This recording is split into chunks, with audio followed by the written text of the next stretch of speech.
Hai semua, kembali lagi di tutorial Snack dengan C++ dan juga Raylib.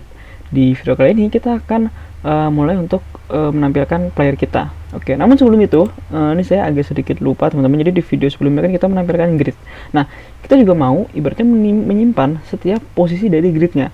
Dan ini berguna untuk nanti kita nge-random makanan dari si snacknya, gitu.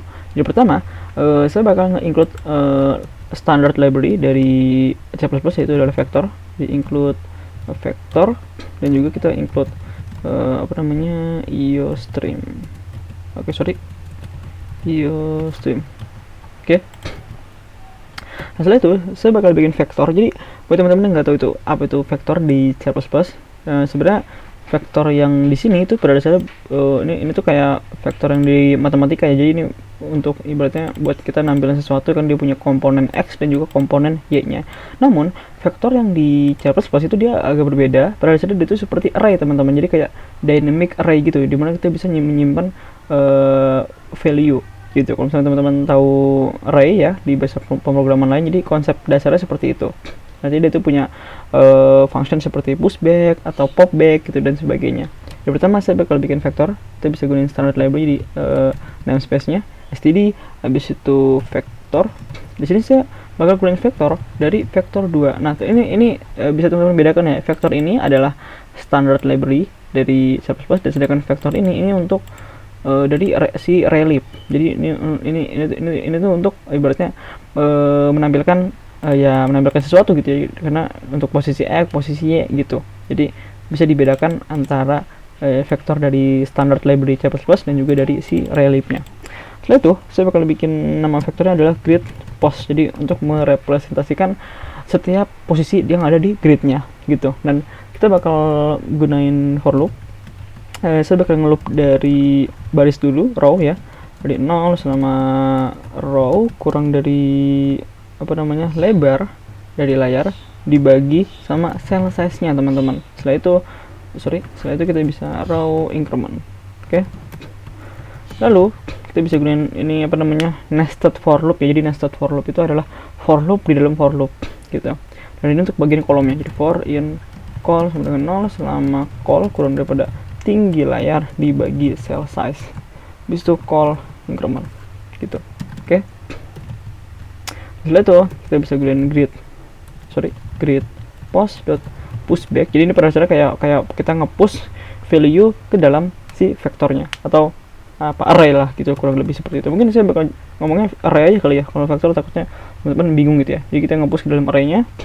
Di sini kita bisa karena kita nyimpennya vektor, jadi kita bisa tulis vektor 2, dimana untuk posisi X-nya itu adalah kolom di bukan cell, call dikalikan sama cell size, dan untuk posisi Y-nya itu adalah row dikalikan sama cell size gitu.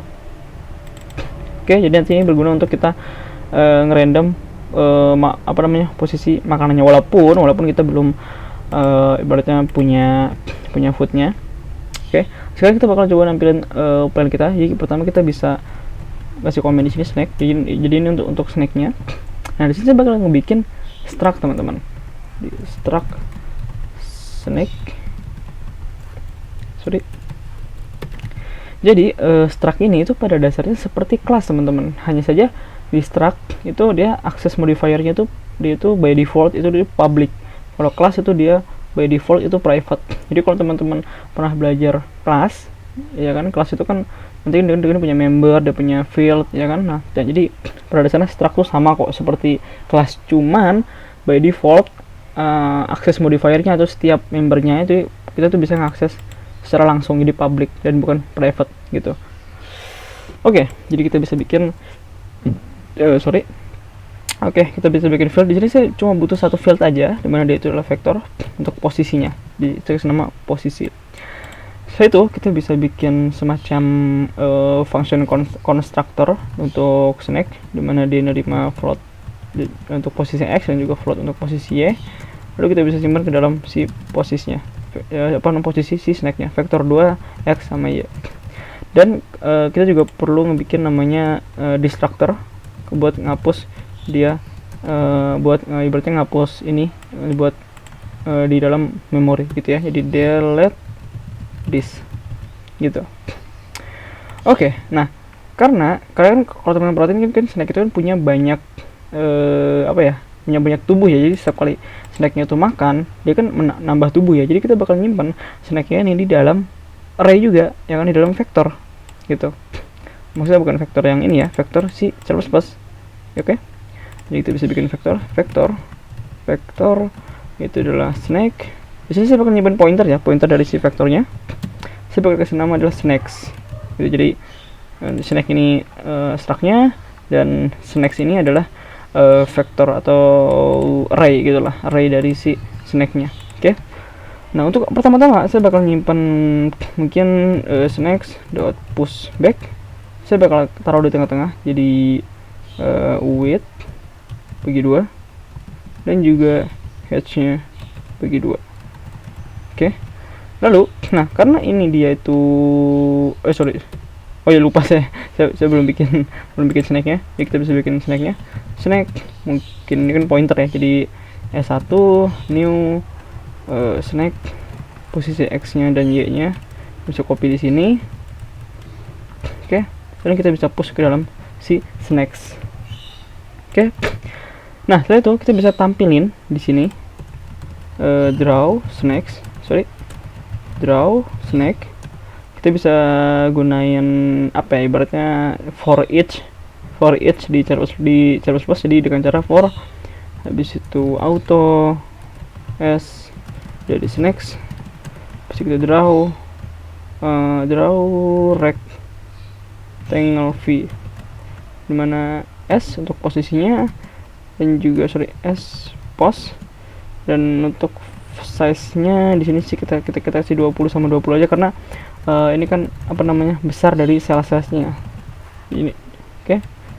Jadi di sini kita ngegambar kotak teman-teman. Ini kan draw rectangle v menggunakan vektor, dimana dia parameter keduanya atau argumen keduanya dia menerima seberapa besar sih kotaknya itu, dimana kita bikin 20 kali 20.